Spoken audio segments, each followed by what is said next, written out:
Welcome to my mini blog. ఈరోజు morning tiffin వచ్చేసి hotel style red chutney చేద్దాం అనుకున్నాము. కారం చట్నీ, కారం దోశలాగా. ఫస్ట్ ఒక 10-12 ఎండుమిరపకాయలు తీసుకొని అది వామ్ వాటర్లో, గోరువెచ్చని వాటర్లో ఒక 20 to 30 minutes ఇట్లా నానబెట్టుకోవాలి. తర్వాత ఒక స్టవ్ మీద లో ఫ్లేమ్ మీద 1 టేబుల్ స్పూన్ జీలకర్ర, అలానే 1 టేబుల్ స్పూన్ ధనియాలు, 5-6 వెల్లుల్లి రెబ్బలు ఉంటారు కదా, అవి తీసుకొని పెట్టుకోవాలి, వేయించుకొని. ఫస్ట్ మనం మిక్సీ జార్లో ఎండుమిరపకాయలు ఒక హాఫ్ అన్ అవర్ తర్వాత మిక్సీ చేసుకోవాలి.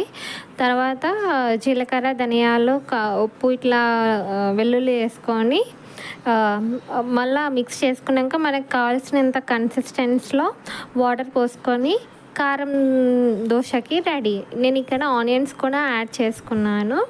ఇది కారం దోశ సేమ్ హోటల్ స్టైల్ లాగా ఉంటుంది. ఒకవేళ ఈ వీడియో నచ్చితే లైక్ చేయండి.